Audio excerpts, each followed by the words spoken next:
45 feet beneath our natural bridge in a room called the Bear Pit. Now, there aren't any bears in here, but during early development, we actually found an 8,000-year-old American black bear jawbone, as well as a 5,000-year-old American black bear leg bone. And these are up on display in our visitor center behind a glass case. If you guys would like to get a photo of that, maybe look at it. But I'm actually going to direct your attention to this glowing light underneath the right handrail. So this light illuminates that original 120-foot long crawlway that our explorers took. At its narrowest, this crawlway is only 11 inches wide. Who wants to go first? I'm just kidding. At its widest, it is 22 inches wide, so it ranges from 11 to 22 inches. But fortunately for you guys and fortunately for me, we will not be going down that way. We will be going through these double doors that are behind me. These are our humidity doors. They preserve the natural environment of our cavern before we started development. Past the doors is a passage called St. Mary's Hall, named after the university that our 4 original explorers attended. So as we make our way down to St. Mary's Hall, St. Mary's Hall sits 90 feet beneath our natural bridge. To the left, there is a chained off area. We will not be headed that direction today, but beyond the chain is hundreds of meters of undeveloped cavern. And we actually offer a St. Mary's adventure tour that would take you beyond that chain. You get geared up, go spelunking or caving in our undeveloped portions of our cavern. Climbing, being able to see some beautiful black calcite and some of the most amazing boxwork. That tour is around 2 hours long in groups of up to 6 with 2 tour guides. But if you guys would like more information about our adventure tours, you can ask admissions or look on our website. We will be going off to the right, which is the most narrow portion of our tour. Be scared. So, we've got some great examples of some geodes as we head down. Which is pretty cool. You better be careful with that. See the geodes? It's a diamond. I'm gonna pick one. And then I'll wait for a few of you guys to make your way into this passage before I turn the lights on. I think there's a deep like that. 90 feet beneath our natural bridge. To the left is that chained off area. That is the start of the adventure tour. I mentioned the St. Mary's adventure tour. You guys will be heading to the right, the narrowest portion of our tour. Take slow, small steps. Please watch your head and your shoulders, especially if you're as tall as me. And when those handrails reappear, please use them. But you guys can follow right behind me. I hope everyone Those are gridstone. Mama, those are gridstone. That looks like Awesome. Wow, look up. That's cool. and those kind of ornaments. Look at those. That's awesome. It's so amazing. And then if everyone could just continue to make their way into the next room, please don't cause any traffic jams. We're way down here, huh? Wow. Because we don't have to do our hands. So as you guys are making your way into this next room, continue to take those slow, small steps. Use that handrail and watch your head right around this corner. But you guys can take a seat at any of these benches or man-made rock walls.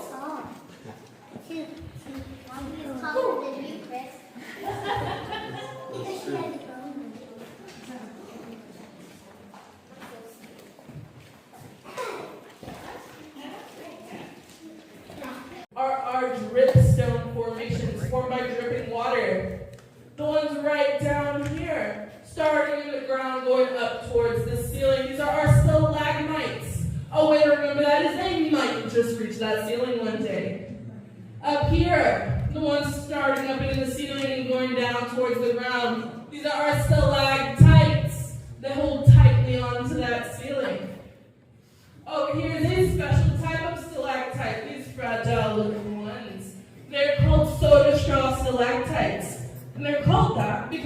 actually hollow down the center, much like a soda straw. Now, if you take a look around, do you guys know why we call them columns? Because there's nothing else to call them. No. But we have another type of formation in this room called flowstone formations formed by flowing water. So if you take a look right over here, it looks like someone kind of pinched the wall, pulled it out a little bit. These are cave ribbons. Cave ribbons continue to grow. They start hanging off the wall, kind of look like these little shark fins back here. These are our cave curtains. Now cave curtains continue to grow. They finally touch the ground. They're touching the ceiling, the wall, and the ground, like this one right back here. Looks like a wall just got put in randomly. These are our cave draperies. And now you guys can decorate your own cave at home. But all these formations are very unique, a lot like snowflakes. They all start out exactly the same, and that is with rainwater up on the surface. So it rains. The water seeps down into the soil, and it picks up carbon dioxide from decaying plants and animals. This creates a weak carbonic acid. So this acid continues down deeper into the earth. It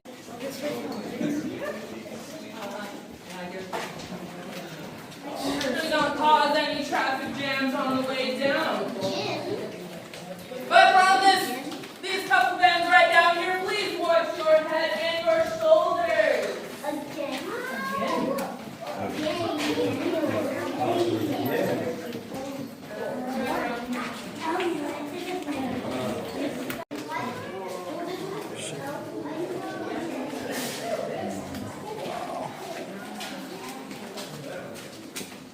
That's awesome.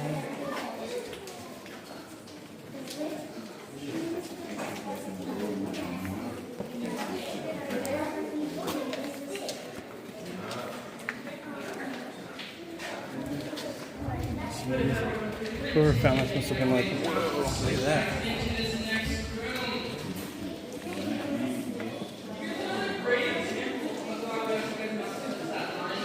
Explorers made their way into this room.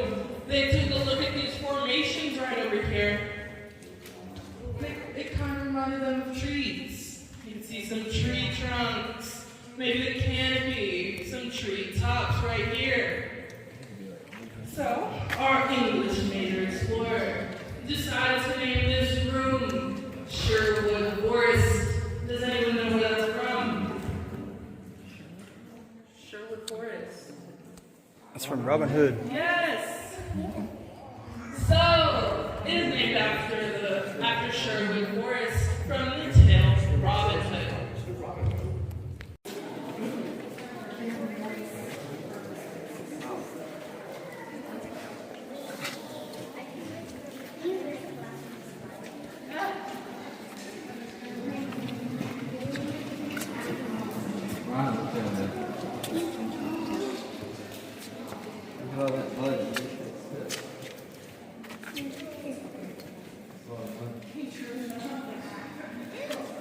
If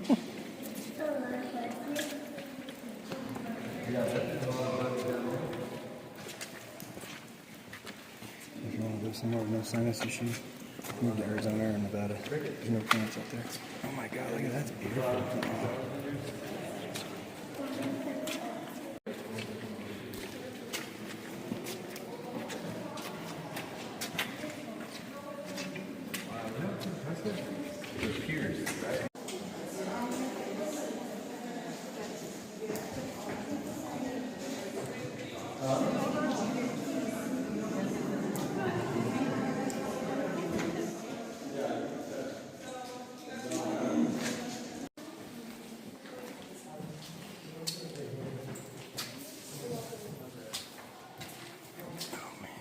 But if everyone could continue on making their way into this next portion of the room. But before I turn the lights on, let me introduce you to the room.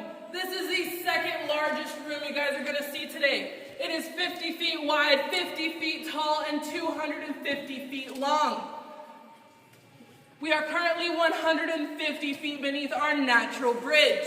I would like to welcome you guys to the Castle of the White Giants.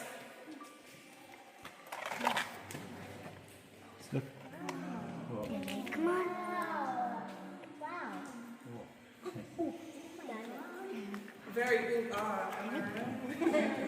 But you guys can follow me up to the middle of the room, where I will be introducing you guys to our edge of the rim, in that rimstone effect. As we're making our way up, there are some formations in that. Please don't This looks so cool. Why is that? So the house down here?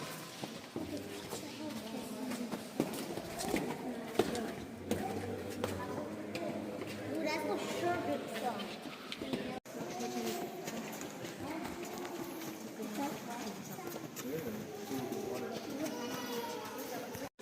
So I'm taking a tour through the cave. It's pretty insane.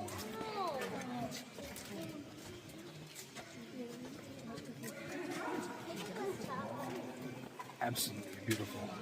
Beautiful.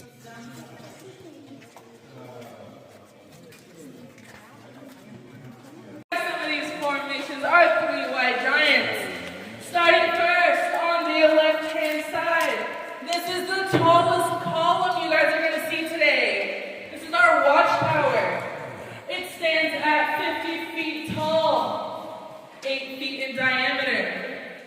That's the watchtower. Now here in the center of the room, this is our largest stalagmite you guys are going to see today. If you look at the holes on the side, the original explorers thought maybe they look like some balconies on an apartment complex. And if you look right over here, looks like maybe a little man standing there with his hands on his hips. That is our landlord, gazing upon his apartment complex, demanding his rent. He waited for so long, he turned to stone. And if you look right over here, you got your armrest, maybe a footrest, or an offering table. This is our king's throne. You guys will be meeting the king later, so just keep that in mind. But what is a king's throne? Or a king without his chandeliers? Got some chandeliers right up here. And I haven't taken my lunch today. I'm kind of hungry. I might have some cave bacon. It's actually called cave bacon, and it's named after the coloration, all that striping that goes through it. Down here we have a great example of our cavern water. This water is actually crystal clear. It gets that blue-green discoloration from light refraction, from our artificial lighting we have installed in our caverns. But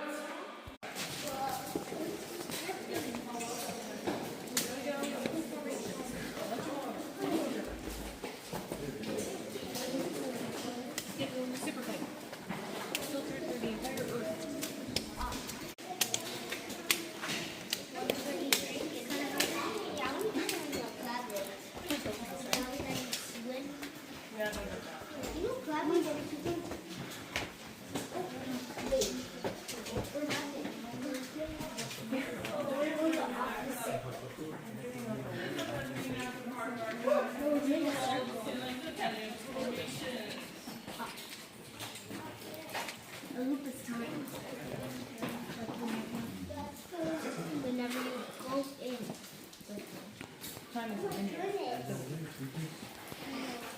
I didn't know until working here that intentionally touching or damaging any part of our cavern is actually really? Because of that Texas Long Cavern Protection Act. Emerald Lake! Well, we here in San Antonio have been going through a bit of a drought. Especially over here in Bracken Ridge. So it's a bit more like Emerald Let's see what the water Puddle. would normally be. Water should be right here. But usually the water would be filled up to this white line right here. And with light refraction, it would reflect back that beautiful emerald green color.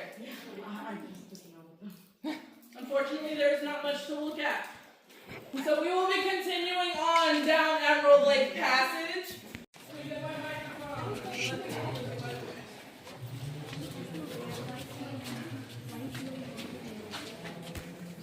Wow, look at that down there.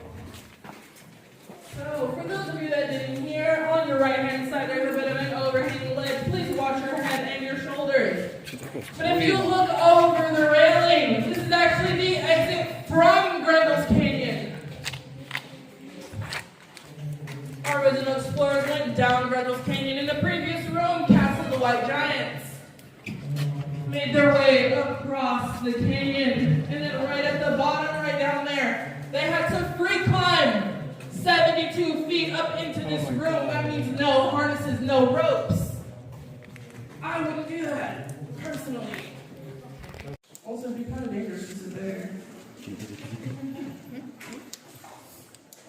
Top of this breakdown, the trail takes us all the way up to the top of the room.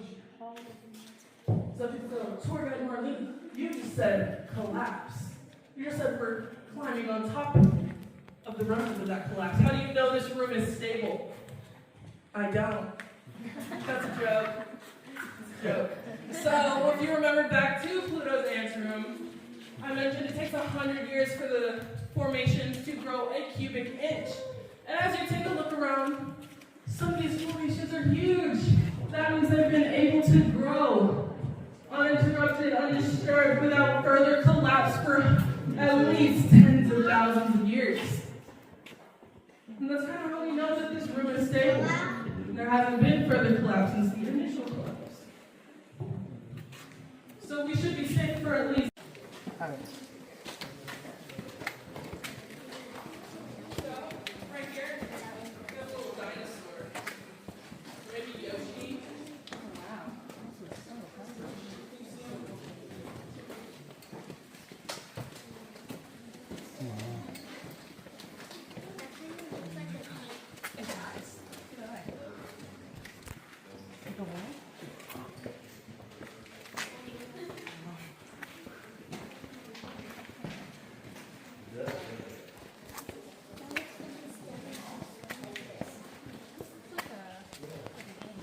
Good cat workout. These are some good examples of our fried eggs. You'll find the princess fried eggs too.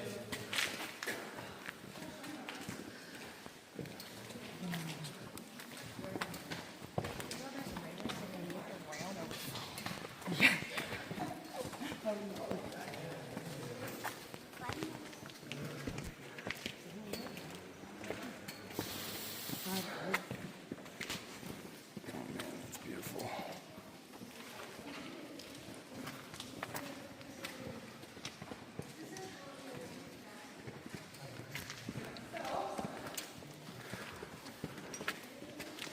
Go this way. You have to go that way. There's a gate. I'm gonna change.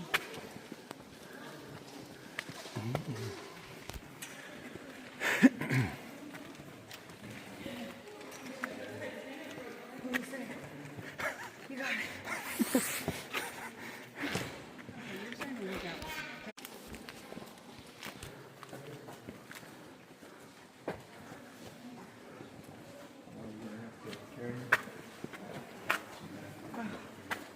No, I made it.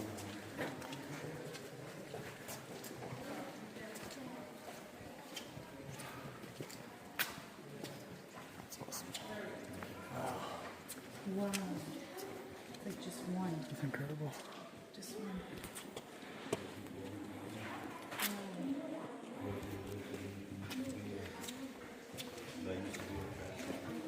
The Transformers in here? As you guys recall, luckily no one liked doing that. So just a year later in 1965, they blasted out this exit tunnel. Right over here with some TNT. And that's actually the way you guys will be headed today. As you make your way up, there is a gate. But then you guys Thank you. The anniversary trip instead of Oh yeah, I found a YouTube video of stuff back in the 90s and the 80s with it. When I used to ride it. I rode it in the late 80s.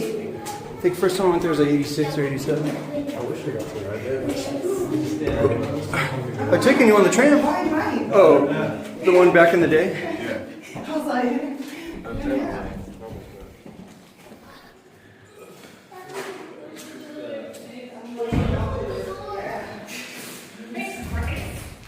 You're supposed to hold the door, bro.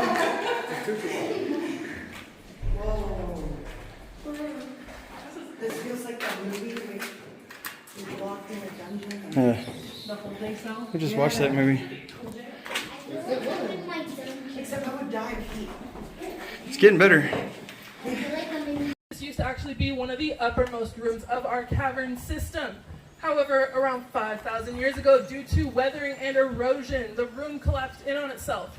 And when it did, it left behind this 60-foot long natural bridge for which we get our namesake, Natural Bridge Caverns. So, back in time, we're out here in the middle of nowhere. How did anyone even know about this sinkhole? Local farmers and ranchers actually knew about this sinkhole back in the 1900s. However, as you guys might assume, cattle sinkholes don't really mix. So it wasn't until the 1960s that the site would be formally explored. 4 students from St. Mary's University Grotto right here in San Antonio approached the landowner and requested permission to explore. She granted them permission to explore not only the site, but the surrounding areas.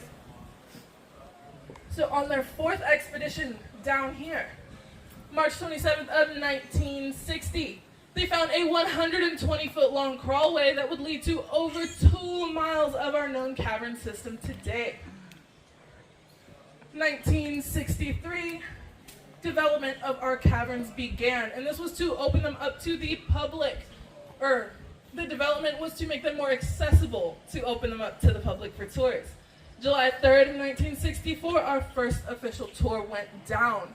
Now, if you direct your attention to these plaques right over here, this lower plaque was gifted to us by our late Governor John B. Connolly on August 5th of 1964.